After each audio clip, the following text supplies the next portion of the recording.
ครอบครัวใดมีสติครอบครัวนั้นจะเกิดคำว่าสงบสุขสามีภรรยาคู่ใดมีสติอยู่ร่วมกันมีความสุขท่านทั้งหลายสติก็เปรียบเสมือนภรรยาสติเปรียบเสมือนสามีถ้ามีสติแล้วจะเกิดคำว่ามั่นคงสติสามีมีสติก็มีความมั่นคงต่อภรรยาของตนเองภรรยาของตนเองมีสติก็มีความมั่นคงให้กับสามีตนเองทั้งสามีภรรยามีสติมันจะทำให้สามีภรรยานั้นมีพลังสร้างสรรค์สิ่งใดก็ง่ายแก้ปัญหาใดๆก็สะดวกจะทำการใดๆก็เกิดคำว่าสำเร็จท่านทั้งหลายธรรมะเนี่ยเป็นสิ่งสำคัญเช่นสามีมีสติภรรยามีสติอย่างเงี้ยเป็นที่ไว้ใจเชื่อเป็นที่ไว้ใจเชื่อใจซึ่งกันและกันนี่แหละพวกเราทั้งหลายสติจะทำให้เรานั้นเกิดคำว่าความสุขกับการอยู่ร่วมกันเป็นที่ไว้ใจการอยู่ร่วมกันแต่พวกเราทั้งหลายธรรมะของพระพุทธเจ้ามันว่าด้วยเรื่องการจัดการบริหารชีวิตเราหมดเราต้องพิจารณาว่าชีวิตเราต้องประกอบไปด้วยธรรมะก็คือสติสตินี่แหละจะทำให้เราเป็นคนใหม่ทุกวันเรามีสติเราก็เป็นคนใหม่ถ้าเราขาดสติเราก็กลายเป็นคนเก่าถ้าเรามีสติเปรียบเสมือนของใหม่หากเราขาดสติก็กลายเป็นของเก่าของที่ใช้แล้วของที่ไม่เป็นประโยชน์ถึงจะเป็นประโยชน์ก็น้อยนิดพวกเราต้องพิจารณาการมีสติบุคคลที่มีสตินั่นเปรียบเสมือนของที่มีประโยชน์เกิดประโยชน์ดังผู้ที่ดังสามีมีสติจะดำรงตนเป็นประโยชน์เกิดประโยชน์ต่อภรรยาต่อลูกถ้าให้ครอบครัวนั้นมั่นคงยั่งยืนงอกงามยิ่งขึ้นไปเราจะสังเกตได้ว่าครอบครัวใดก็แล้วแต่ที่มีสติครอบครัวนั้นจะเกิดคำว่าขยันและอดทนในการพัฒนาในการแก้ปัญหาต่างๆครอบครัวนั้นจึงทำให้ชีวิตและอุดมสมบูรณ์ไปด้วยทรัพย์สมบัติปัจจัยสี่แน่พวกเราทั้งหลายครอบครัวนั้นอุดมสมบูรณ์ไปด้วยทรัพย์สมบัติและปัจจัยสี่จึงฝากให้เราได้พิจารณาว่าครอบครัวใดก็แล้วแต่ที่เรามีสติแล้วมันจะทำให้เรานั่นมีกินมีเก็บเหลือกินเหลือเก็บเหลือออมเหลือแบ่งปันนี่คือสติบุคคลที่มีสติจะเป็นผู้ที่รู้สึกตัวรู้สึกตัวเช่นสามีมีสติก็จะรู้สึกตัวว่าจะทำหน้าที่การเป็นสามีที่ดีของภรรยาการเป็นพ่อเป็นแม่ที่ดีของลูกนี่คือการมีสติก็จะทำหน้าที่ปฏิบัติหน้าที่ประกอบอาชีพนั้นให้เกิดคำว่ามั่นคงแต่เราจะเห็นว่าธรรมะของพระพุทธเจ้ามันว่าด้วยเรื่องชีวิตจัดการบริหารชีวิตการมีชีวิตอยู่แต่ละวันนั้นต้องบริสุทธิ์อย่างเช่นเราจะสังเกตได้ว่ามรรคแปดดำริชอบอย่างเงี้ยเราจะต้องพิจารณามันชอบคำว่าชอบก็ต้องประกอบด้วยศีลสมาธิปัญญามาเจรจาชอบสัมมาอาชีวะเราประกอบอาชีพก็ต้องประกอบไปด้วยศีลสมาธิปัญญา ให้เราต้องการความสุขความสบายความร่ำรวยอุดมสมบูรณ์มันก็ต้องประกอบไปด้วยสัมมาชีพที่มันมีสติมีสมาธิมีปัญญาทั้งสิ้นแต่พวกเราต้องพิจารณาชีวิตของเราเนี่ยถ้ามีธรรมแล้วคำว่ามีธรรมะเนี่ยไม่คำว่าไม่มีคำว่าอดอยากไม่มีถ้าเรามีธรรมะทุกวันที่เราขาดสติมันจึงอดอยากลำบากกระท่อนกระแท่นมาเพราะถ้ามีสติแล้วเราจะทำให้เรามีกินมีใช้เหลือกินเหลือใช้ตลอดกาลเวลาแต่พวกเราต้องพิจารณาว่าเรามีสตินั้นเราจะมีกินมีใช้เหลือกินเหลือใช้มีสติแล้วจะมีพลังในการประกอบอาชีพมีสติแล้วจะมีพลังในการแก้ปัญหามีสติแล้วจะมีความพร้อมในการพัฒนาตัวเองมีสติแล้วจะมีความพร้อมในการพัฒนาสิ่งต่างๆให้เกิดความดีงามแต่พวกเราต้องพิจารณาอะไรไปฟังพ่อแม่ครูบาอาจารย์สอนแต่ละรูปเนี่ยให้เราอยู่ในเขาเรียกว่าวันนี้เราดำรงตนด้วยศีลสมาธิปัญญานี่แหละให้เราสะอาดให้เราบริสุทธิ์ให้เราหมดจดให้เราผ่องใสให้เราอยู่กับความเป็นจริงแต่พวกเราต้องมีสติครอบครัวหน้าครอบครัวใดแล้วก็ครอบครัวทุกครอบครัวไม่ว่าพ่อแม่สามีภรรยาลูกมีสติมันจะทำให้ครอบครัวนั้นมีพละมีพลัง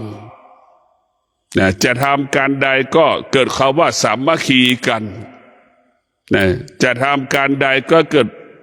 คำว่ากลมเกลียวกันมีความพร้อมให้กันนี่แหละเราถึงจะแก้ปัญหาการมีชีวิตอยู่ได้จะแก้ปัญหาความยากจนของเราหมดสิ้นไปได้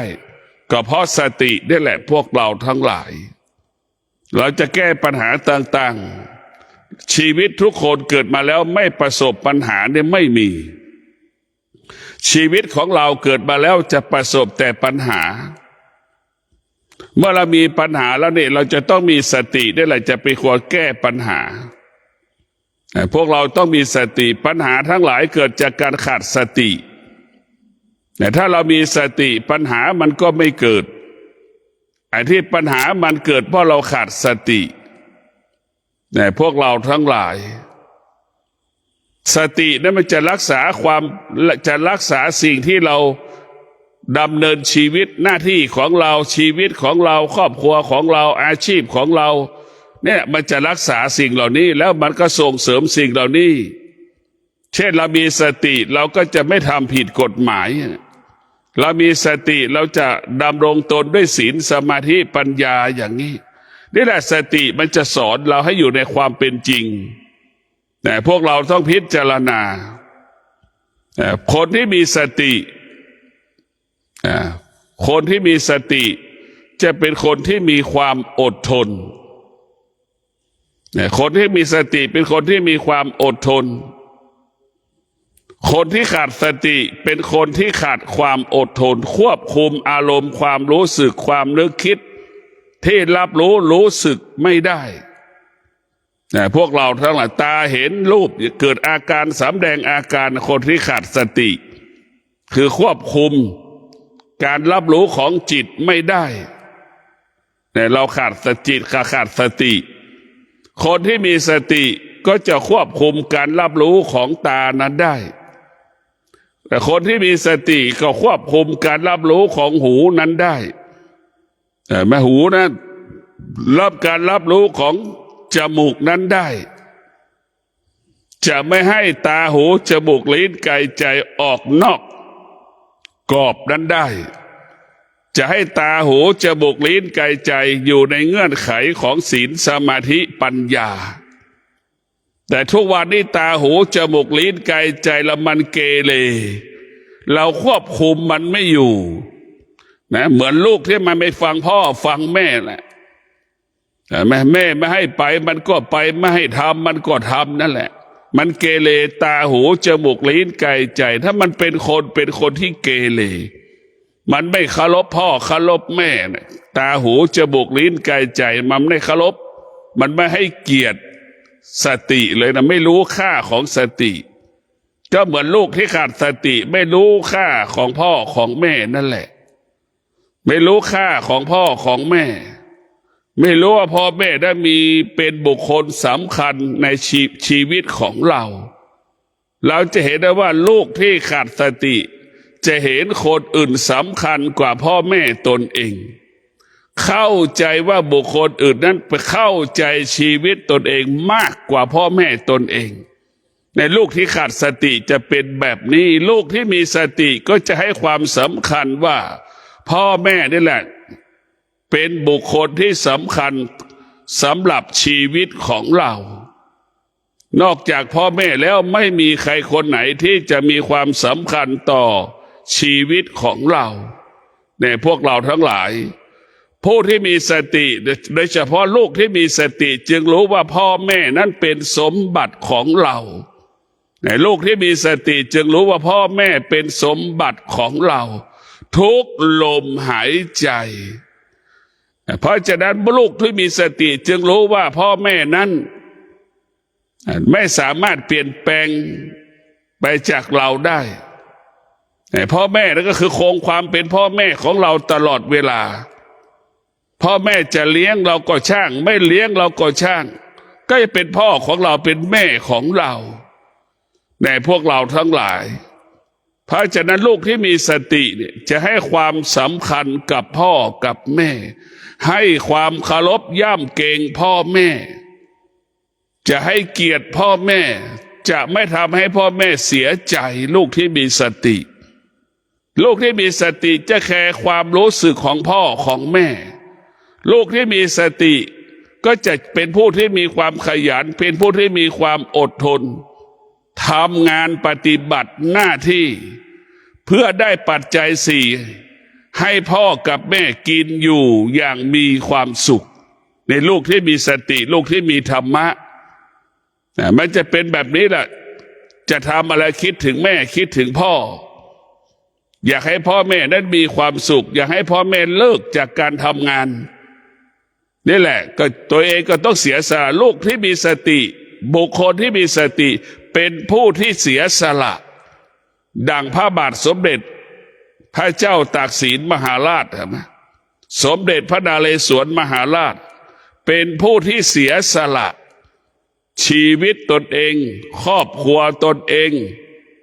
เพื่อประเทศชาติเราจะเห็นได้เป็นผู้ที่มีสติเป็นผู้ที่เสียสละแต่ทำหน้าที่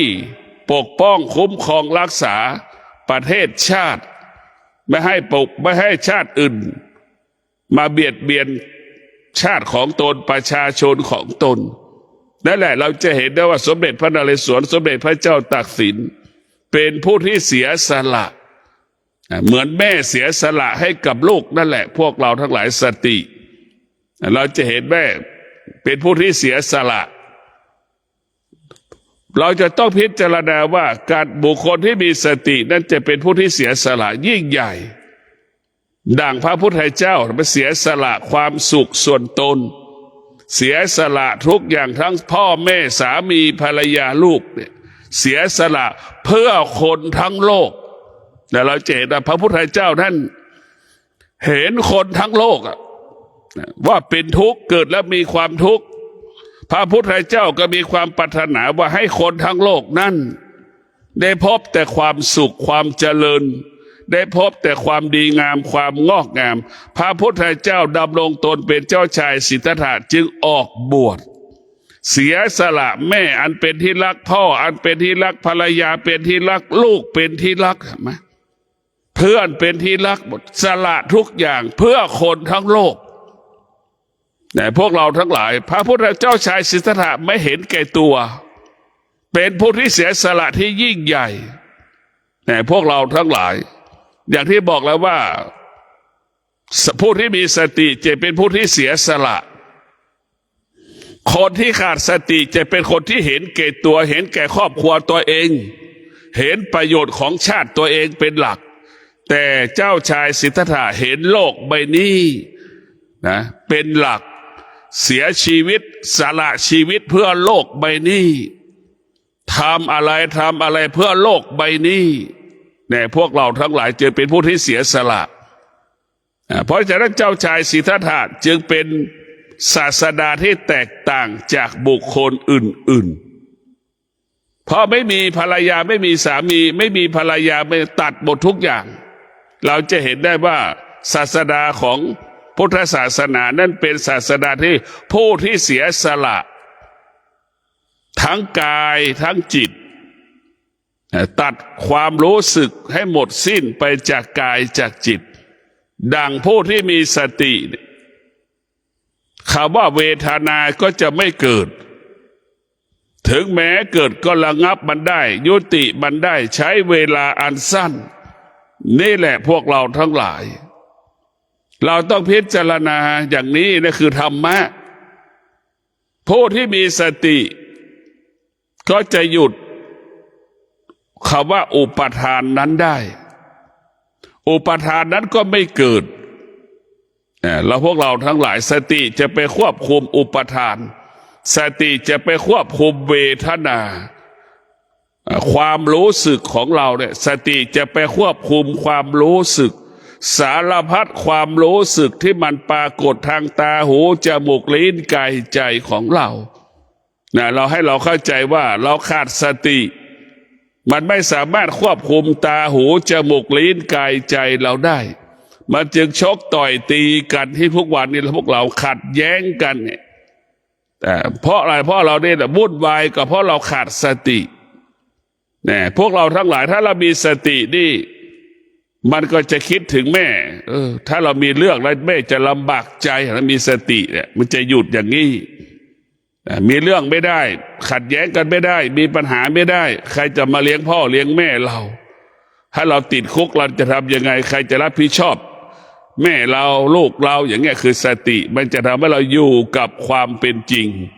คิดถึงความเป็นจริงเป็นหลัก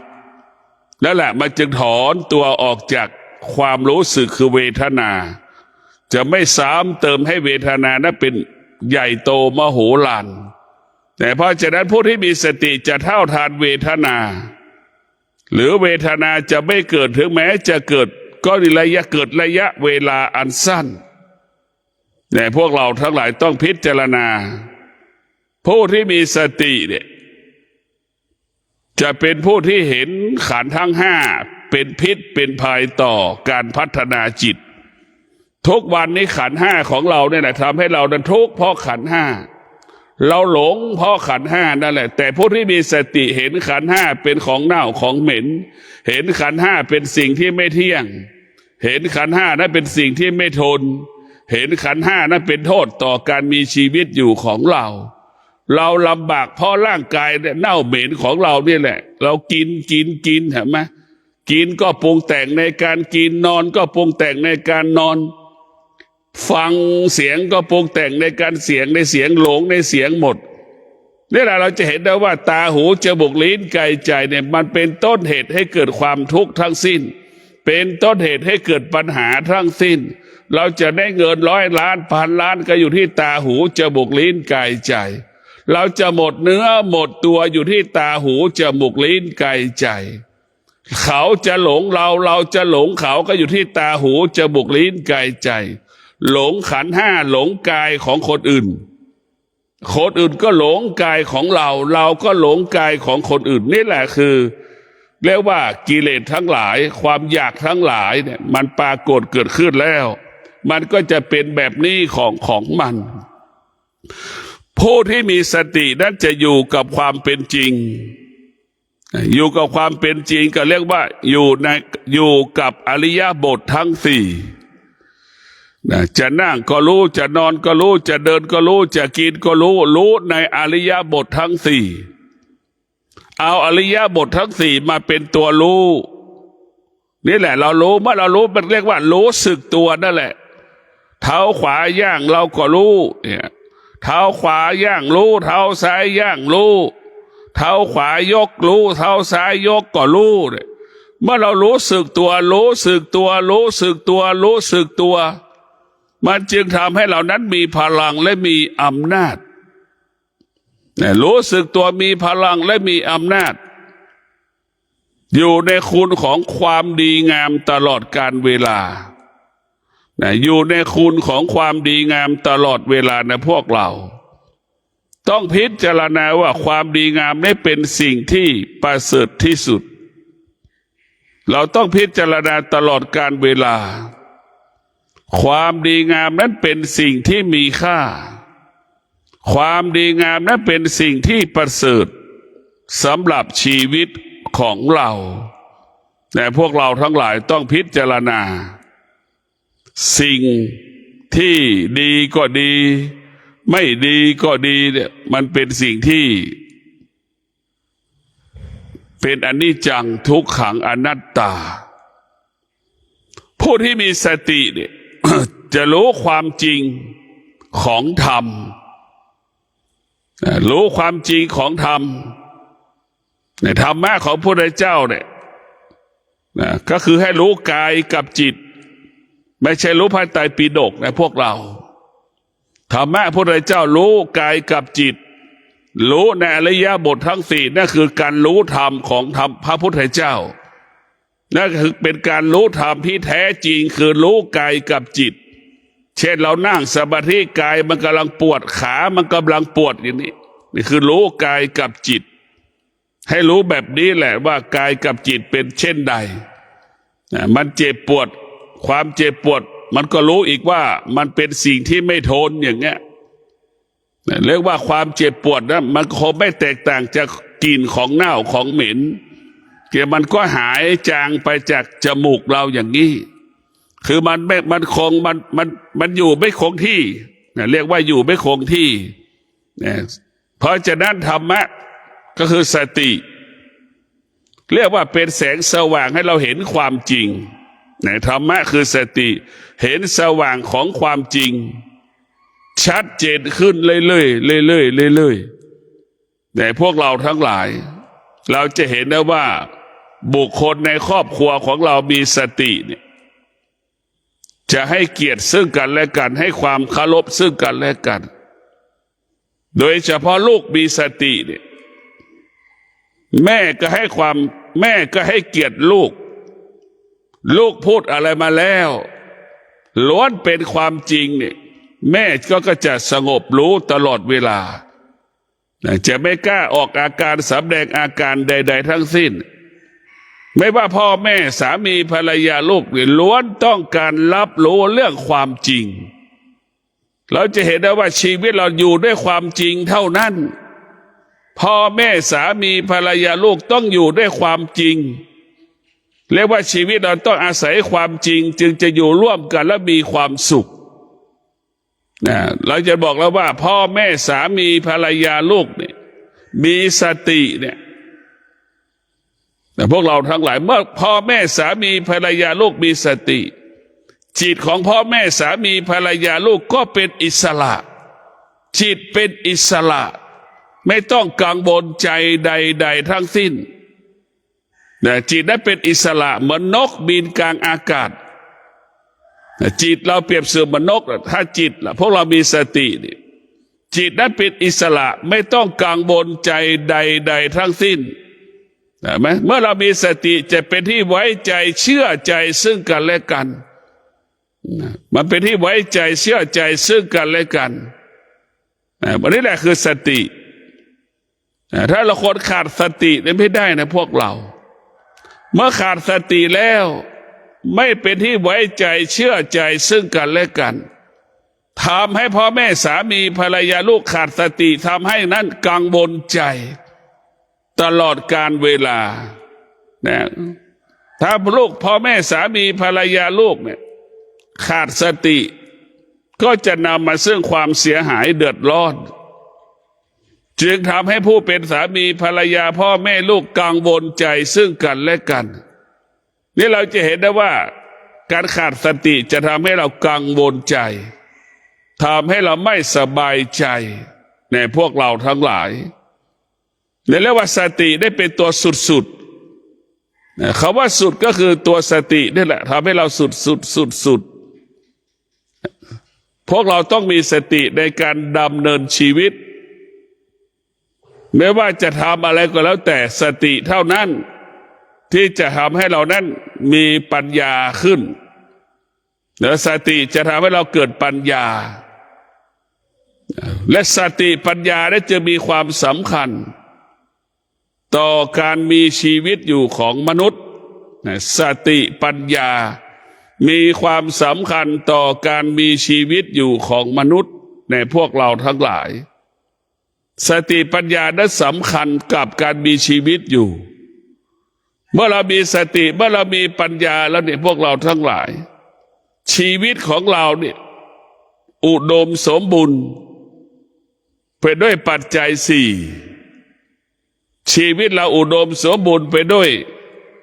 ทานศีลภาวนาตลอดเวลาในพวกเราทั้งหลายเราจะสังเกตว่าเมื่อเรามีสติชีวิตเราอุดมสมบูรณ์ไปด้วยทานศีลภาวนาแต่พวกเราทั้งหลายผู้ที่มีสติผู้ที่มีปัญญาจะให้ความสำคัญการปฏิบัติธรรมเป็นหลักจึงรู้ว่าการปฏิบัติธรรมจึงรู้ว่าการฝึกจิตรู้ว่าการฝึกกายเป็นหลักจึงรู้ว่ากายการฝึกกายฝึกจิตเป็นสิ่งที่ประเสริฐที่สุดเราจะเห็นกายเราเป็นพวกเราทั้งหลายกายของเราก็เปรียบเสมือนเหมือนคนเหมือนงัวก็ได้พวกเราทั้งหลายกายของเราเปรียบเสมือนงัวจิตของเราก็เหมือนงัวแหละพวกเราต้องฝึกงัวไถนาเห็นไหมนั่นแหละเราฝึกงัวไถนาเห็นไหมแต่ถ้างัวไม่ได้ฝึกไถนาแล้วเราเอาจับงัวไปไถนางัวก็ต่อต้านมันไม่ยอมที่จะให้แอกเอาไถไปใส่คอมันไม่สามารถจะเอางัวไปไถนาได้นะพวกเราเพราะฉะนั้นการฝึกจิตเนี่ยการฝึกกายนี่สำคัญที่สุดโดยเฉพาะสติปัญญาจึงเห็นว่ากายกับจิตเราควรฝึกถ้ากายกับจิตเราฝึกได้แล้วนี่มันจะเป็นสิ่งที่ประเสริฐที่สุดเราจะเห็นได้ว่าจิตหมอจิตพยาบาลน่ะสัมผัสคนเกิดทุกวันสัมผัสคนแก่ทุกวันสัมผัสคนเจ็บทุกวันสัมผัสคนตายทุกวันเรียกว่าเกิดแก่เจ็บตายไม่มีค่าไม่มีความหมายสำหรับหมอและพยาบาลแต่พวกเราทั้งหลายไม่มีค่าสำหรับหมอพยาบาลเลยตายมันก็รู้ว่าตายเกิดมันก็รู้ว่าเกิดมันจะพิการก็รู้ว่ามันพิการมันจะรู้เฉยๆไม่เกิดอาการไม่สำแดงอาการใดๆทั้งสิ้นนั่นแหละคือจิตที่มีสติมีปัญญาจะอยู่กับความเป็นจริงเรียกว่าปราศจากเวทนาปราศจากอุปทานตรงกันข้ามญาติของคนป่วยไปเยี่ยมคนป่วยเห็นไหมขาดสติก็คือมีเวทนาเข้ามาปรากฏอุปทานเข้ามาปรากฏจึงเกิดคำว่าความทุกข์ว่าคนป่วยมันตายแล้วใครจะเลี้ยงแม่มันเนี่ยคิดอย่างนี้อีกแล้วคนป่วยที่มันตายเนี่ยมาใครจะเลี้ยงลูกมันอย่างเงี้ยลูกมันจะอยู่กับใครแม่มันจะอยู่กับใครอย่างเงี้ยนี่แหละคือเราเมื่อเราขาดสติเนี่ยเวทนามันจะมาปรากฏอุปทานมันก็ปรากฏแล้วจะเห็นได้ว่าทั้งเวทนาอุปทานปรากฏนี่มันจึงทำให้จิตเราสะเทือนหวั่นไหวกลายเป็นความทุกข์กลายเป็นความกังวลใจเกิดขึ้นไหนเราไปคิดนี่แหละคือเราคนส่วนน้อยที่ฝึกจิตแล้วเข้าใจคำว่าเกิดแก่เจ็บตายเหมือนหมอพยาบาลเนี่ยมันสัมผัสคำว่าเกิดคำว่าแก่คำว่าเจ็บคำว่าตายสิ่งเหล่านี้ไม่มีค่าไม่มีความหมายสำหรับหมอและพยาบาลในพวกเราทั้งหลายเราจะฝึกจิตเราอย่างไรเนี่ยเราจะเป็นต้องมีสติสัจจะวิริยะขันติเมื่อเรามีสติสัจจะวิริยะขันติเราฝึกกายฝึกจิตจนถึงที่สุดมันก็เกิดปัญญาเมื่อเกิดปัญญามันมีปัญญาแล้วมันก็รู้ความจริงเห็นความจริงเลยว่าเกิดก็เป็นทุกข์แก่ก็เป็นทุกข์เจ็บก็เป็นทุกข์ตายก็เป็นทุกข์จะเห็นแบบนี้เมื่อเรามีสติมีปัญญามันก็รู้ว่าเมื่อเรามีเวทนาเมื่อไหร่เราจะเกิดความทุกข์ทันทีเมื่อเรามีอุปทานเมื่อไหร่เราก็จะเกิดความทุกข์ทันทีเราจะเห็นได้เวทนาก็ดีความอุปทานก็ดี มันเปรียบเสมือนกาวดักหนูนะคนที่เป็นคนที่มีไปหลงคนที่มีเวทนาคนที่มีอุปทานปรากฏเกิดขึ้นแล้วเนี่ยเหมือนหนูติดกาวนั่นแหละพวกเราทั้งหลายเหมือนหนูติดกาวมันทุกข์มันทรมานไม่พวกเราทั้งหลายนี่แหละเราต้องพิจารณาเราว่าเรามีความรู้สึกมากเท่าไหร่เราก็เป็นทุกข์มากเท่านั้นเรามีความรู้สึกมากเท่าไหร่เราก็สุขมากเท่านั้นก็เป็นทุกข์เท่ามากเท่านั้นเรียกว่าสุขมากเท่าไหร่เราก็ทุกข์มากเท่านั้นนี่คือกฎของมันสุขเกิดที่ไหนทุกข์ก็เกิดขึ้นที่นั่นทุกข์เกิดขึ้นที่ไหนสุขก็เกิดขึ้นที่นั่นเราจะรู้ว่าสุขเกิดขึ้นที่กายกับจิตทุกข์ก็เกิดขึ้นที่กายกับจิตของเราพวกเราทั้งหลายเราต้องพิจารณาเห็นความจริงอย่างนี้ว่าทุกข์เกิดขึ้นที่ไหนความสุขก็เกิดขึ้นที่นั่นเวทนาเกิดขึ้นเมื่อไหร่ความสุขความทุกข์ก็เกิดขึ้นทันทีความกังวลใจก็เกิดขึ้นทันทีพวกเราทั้งหลายมันก็เป็นแบบนี้แหละ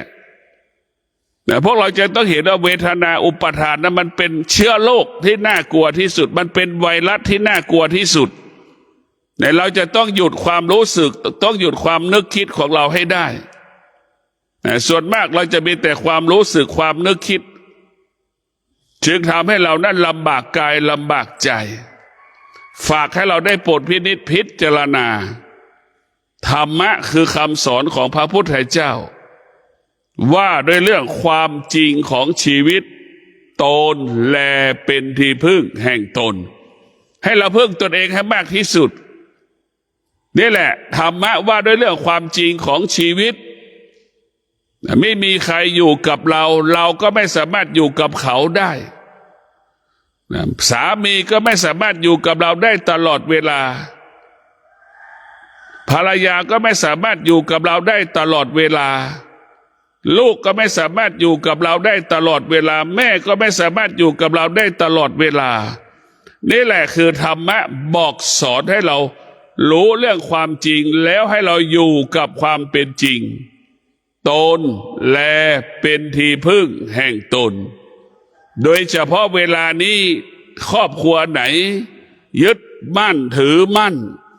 ตนแลเป็นที่พึ่งแห่งตนแล้วครอบครัวนั้นก็จะเกิดคำว่าสงบสุขเช่นลูกเข้าใจคำว่าตนแลเป็นที่พึ่งแห่งตนลูกคนนั้นก็ไม่สร้างภาระไม่สร้างปัญหาให้กับแม่ลูกคนนั้นไม่สร้างภาระไม่สร้างปัญหาให้กับพ่อกับแม่เป็นการแบ่งเบาภาระปัญหาให้กับพ่อกับแม่ส่วนลูกที่ยังขาดสติขาดปัญญาลูกคนนั้นก็สร้างภาระสร้างปัญหาให้กับแม่แม้กระทั่งเสื้อในกางเกงในก็แม่ก็ยังซักให้ลูกอยู่ลูกอายุ30เนี่ยแม่ก็ยังซักเสื้อซักผ้าให้กับลูกนี่แหละลูกที่ขาดสติลูกคนนั้นกลายเป็นนายจ้างของแม่ลูกที่ขาดสติลูกเป็นนายจ้างของแม่แม่ขาดสติแม่กลายเป็นลูกจ้างของลูกเห็นไหมนี่คือมันเป็นอยู่แบบนี้ทุกวันเนี่ยถ้าแม่คนไหนมีสติมีปัญญาแม่ก็จะเป็นนายจ้างของลูกลูกคนไหนมีสติมีปัญญาลูกคนนั้นก็จะเป็นลูกจ้างของพ่อของแม่เรานึกดูว่าลูกจ้างมันตื่นกี่โมงลูกจ้างทำอะไรบ้างถ้าลูกของเราทำหน้าที่ดังลูกจ้างพ่อแม่จะมีความสุขที่สุดแก่ก็มีความสุขเจ็บก็มีความสุขตายก็มีความสุขเพราะเรารู้ว่าลูกนั้นช่วยเหลือตัวเองได้ลูกนั้นสามารถรับผิดชอบตัวเองได้เหมือนลูกจ้างรับผิดชอบหน้าที่ในบ้านทำหน้าที่ทุกอย่างในบ้านแต่ละหลังนั้นได้แต่พวกเราให้เข้าใจแบบนี้นี่แหละพวกเราทั้งหลายเวลานี้มันขาดสติแม่ก็เป็นผู้ขาดสติพ่อทั้งแม่เนี่ยเป็นลูกจ้างลูกทั้งหมดทุกวันนี้เพราะฉะนั้นผู้เป็นพ่อผู้เป็นแม่ต้องเปลี่ยนแปลงโดยเฉพาะพ่อใหม่ผู้ที่ว่าพูด ว่าที่พ่อว่าที่แม่ใหม่พ่อใหม่ต้องลูกออกมาแล้วต้องให้ลูกเป็นนายต้องให้ลูกเป็นลูกจ้างของเรานะต้องให้ลูกนั้นเป็นลูกจ้างของเราพ่อแม่ยุคใหม่ต้องเป็นนายจ้างของลูกนะแล้วเป็นอย่างนั้นลูกถึงจะมีชีวิตอยู่ได้แบบอิสระเรียกว่ามันขาดสติขาดปัญญามันไม่สามารถเข้าถึงความจริงของความเป็นจริงนั้นได้แต่เราจะต้องละความโลภความโกรธความหลงนั้นได้แต่ถ้าเรามีสติมีปัญญาเนี่ยเราจะไม่หลงเลยแต่ทุกวันแม่ก็หลงลูกลูกก็หลงแม่เห็นไหมแม่หลงลูกลูกก็ไปหลงเพื่อนมันต่ออีกนะเห็นไหมมันก็วิบัติไปหมดนี่แหละพวกเราต้องพิจารณาหลักธรรมคำสอนของพระพุทธเจ้ามันว่าในเรื่องความจริงทั้งสิ้นนี่เราจะทำยังไงให้ลูกเหล่านั้นดำรงตนเป็นลูกจ้างของเรานี่แม่ทุกคนจะต้องพิจารณาว่าเราจะทำยังไงให้ลูกของเราเป็นลูกจ้างของเราทำยังไงให้แม่เป็นนายจ้างของลูกพ่อเป็นนายจ้างของลูกถ้าลูกคนไหนทำหน้าที่เป็นลูกจ้างของแม่ของพ่อได้เนี่ยพ่อแม่ตายตาหลับนะเจ็บก็มีความสุขป่วยก็มีความสุขตายก็มีความสุขเพราะลูกช่วยเหลือตัวเองได้เวลานี้พ่อแม่เจ็บป่วยก็เป็นทุกข์ทั้งสิ้นเพราะลูกช่วยเหลือตัวเองไม่ได้เนี่ยบางคนก็ตัดจุดแก๊สยังไม่เป็นพวกเราทั้งหลายหุงข้าวก็ยังไม่เป็นเกิดมายังไม่เคยล้างถ้วยล้างช้อนก็ยังมีลูกจำนวนมากก็ยังมีอยู่พวกเราทั้งหลายลูกที่ขาดสติเนี่ยก็จะเป็นเจ้านายของแม่เป็นเจ้านายของพ่อลูกที่ขาดสติจะให้พ่อเป็นแม่เป็นลูกจ้างของตนกินข้าวเสร็จแม่จะเป็นต้องล้างถ้วยเห็นไหมแม่กินข้าวเสร็จแม่จะต้องเก็บนี่คือลูกที่ขาดสติก็จะให้แม่ให้ค่าแม่ดั่งลูกจ้างแต่จิตของตนเองปากของตนเองว่ารักแม่รักแม่แต่ความเป็นจริงเราทำให้แม่ทุกข์ใจตลอดเวลาเนี่ยรักแม่แล้วทำลายความรู้สึกของแม่เนี่ยมันตรงข้ามกันเนี่ยลูกคนไหนที่มีสติและรักแม่จะไม่ทำให้แม่เสียใจลูกที่มีสติจะทำให้แม่นั้นมีความสุขทำให้แม่นั้นมีความสุขตลอดกาลเวลาในพวกเราทั้งหลายส่วนมากรักแม่เพียงแต่คำพูดรักแม่เพียงแต่คำพูดแต่การกระทำนั้นเป็นผู้เบียดเบียนพ่อและแม่ตนเองโดยเฉพาะเราตื่นสายอย่างเงี้ยไม่มีแม่คนไหนเห็นลูกตื่นสายแล้วมีความสุขไม่มีในโลกแต่พวกเราทั้งหลายต้องพิจารณาแบบนี้อย่างน้อยแม่ตื่นเราก็ต้องตื่นพร้อมกับแม่แม่ก็จะอารมณ์ดีแต่พวกเราลูกที่มีสติก็เรียกว่าลูกที่มีสติเป็นสิ่งของที่มีค่าลูกที่ขาดสติก็เป็นสิ่งของที่ไม่มีค่ามันแตกต่างกันอย่างไรล่ะแต่เราจะเห็นแล้วว่าลูกที่มีสตินั้นจะทำให้แม่นั้นมีความสุขทำให้แม่นั้นเกิดความเจริญเกิดความรุ่งเรืองเกิดความงอกงามตลอดกาลเวลาเราต้องพิจารณาความจริงเราไม่ต้องไปคิดถึงนรกสวรรค์ไม่ต้องไปคิดถึงนิพพานคิดถึงความเป็นจริงในการดำเนินชีวิตของเราแต่ละวันนี่แหละสำคัญที่สุดเราจะต้องอยู่กับปัจจุบันธรรมะของพระพุทธเจ้าคืออยู่กับปัจจุบันจะกินจะนอนจะเดินปฏิบัติหน้าที่ทำหน้าที่ของเรานี่ให้อยู่ในเงื่อนไขกฎเกณฑ์กติการะเบียบของบ้านของเมืองของบ้านเมืองของเราอยู่ในเงื่อนไขครอบครัวของเราพ่อแม่ตกลงกันอย่างนี้ให้ลูกปฏิบัติลูกก็ปฏิบัติตามที่พ่อแม่อบรมสั่งสอนสามีภรรยาบอกคุยกันตกลงกันทำแบบนี้ทำนี้ก็ทำตามที่สามีภรรยาตกลงซึ่งกันและกันในพวกเราทั้งหลายต้องเป็นแบบนี้ต้องเป็นอย่างนี้นี่แหละคือธรรมะของพระพุทธเจ้านั่นมันจัดระบบเรียกว่ามันยิ่งใหญ่มากมันมีพลังมากมันมีอานุภาพมากมันจัดระบบจิตของเรา จัดระบบอารมณ์ของเราแก้ไขอารมณ์ของเราอารมณ์ของเราได้เป็นสิ่งสำคัญเรามีความจำเป็นที่จะต้องแก้ไขอารมณ์ที่ทำให้เรานั้นขุ่นมัวเหมือนเมฆเหมือนอารมณ์ของเราเหมือนฝุ่นนั่นแหละมันทำให้เราไม่ชัดเจนอารมณ์ของเราเหมือนน้ำกาแฟเห็นไหมอารมณ์ไม่ดีอารมณ์ไม่ดีเหมือนน้ำกาแฟอารมณ์ดีเหมือนน้ำที่เราดื่มมันแตกต่างกันอย่างน้ำดื่มกับน้ำกาแฟพวกเราต้องพิจารณาดู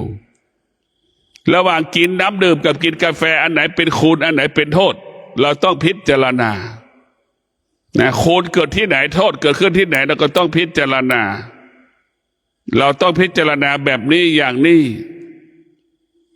เราต้องรู้ว่าการที่เรามีสตินั้นสำคัญที่สุด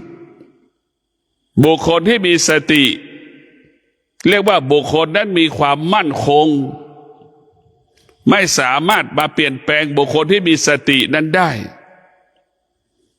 ไม่มีคำว่าสติไม่มีใครเปลี่ยนแปลงได้ถ้ามีสติแล้วมีความว่ามั่นคงตลอดส่วนคนที่มีขาดสติจะเปลี่ยนแปลงตลอดเวลา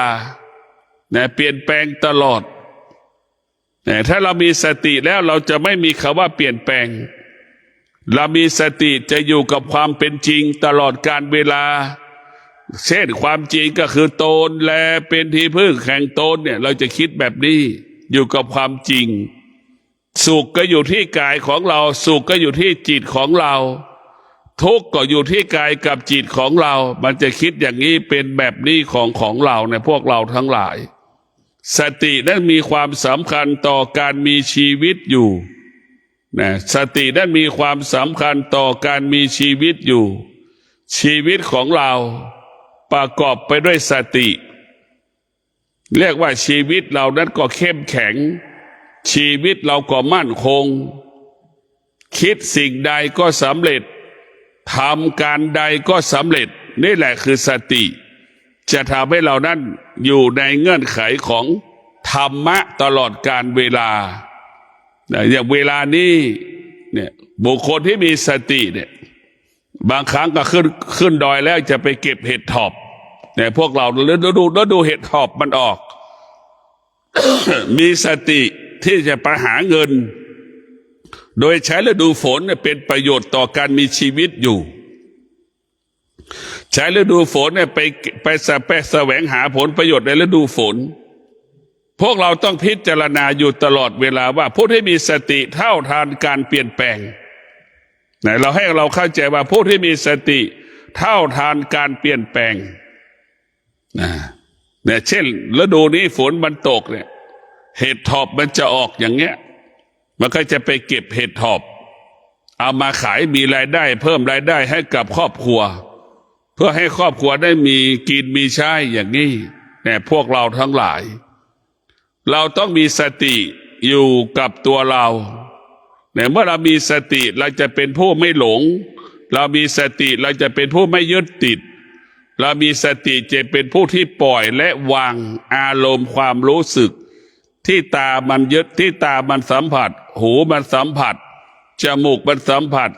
ลิ้นมันสัมผัสกายจิตมันสัมผัสมันจะไม่ยึดติดสิ่งเหล่านี้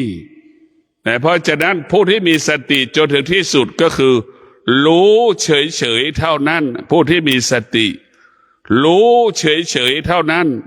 สิ่งที่รู้ไม่มีค่าสิ่งที่รู้ไม่มีความหมายใดๆเพราะสิ่งที่รู้มันไม่เที่ยงเพราะสิ่งที่เรารู้มันเกิดขึ้นแล้วก็ดับไปเรียกว่าสิ่งที่เรารู้มันเกิดดับเกิดดับเกิดดับเกิดดับนี่แหละคือเรียกว่ามันไม่เที่ยงมันไม่เที่ยงเกิดขึ้นตั้งอยู่ดับไปเปลี่ยนแปลงและแปรสภาพดังร่างกายของเราเนี่ยแหละแก่โดยไม่รู้สึกตัวเจ็บโดยไม่รู้สึกตัวป่วยโดยไม่รู้สึกตัวจะตายก็ยังไม่รู้สึกตัวพวกเราทั้งหลายมันเป็นของมันแต่ผู้ที่มีสติผู้ที่มีปัญญานั้นจะเข้าใจคำว่าแก่คำว่าเจ็บคำว่าตายจะรู้เท่าทานคำว่าแก่คำว่าเจ็บคำว่าตายและอยู่กับความแก่ความเจ็บความตายได้ความแก่ความเจ็บความตายไม่มีค่าไม่มีความหมายสำหรับบุคคลที่มีสติและมีปัญญา ขอความสุขสวัสดีจงเกิดแก่ท่านทั้งหลาย ขอให้ท่านทั้งหลายมีสติในการดำเนินชีวิตเช่นสามีมีสติภรรยามีสติก็มีพลังในการสร้างสรรค์ครอบครัวให้เกิดคำว่ามั่นคงทางด้านรายรับรายจ่ายก็สมดุลสมบุญนี่แหละจะทำให้ครอบครัวอยู่ดีกินดีเพราะมีสติอยู่เย็นเป็นสุขเพราะมีสติเจริญรุ่งเรืองงอกงามเพราะเรามีสติแก้ปัญหาได้ก็เพราะมีสติอยู่กับปัญหาเหตุการณ์นั้นๆได้ก็เพราะเรามีสติสติจะเป็นผู้เตือนจิตสติจะเป็นผู้ควบคุมจิตสติจึงเตือนจิตให้จิตอยู่เหนือสิ่งที่เรารู้ทุกข์อยู่เหนือทุกข์อยู่เหนือสุขรู้ว่าสุขก็ดีทุกข์ก็ดี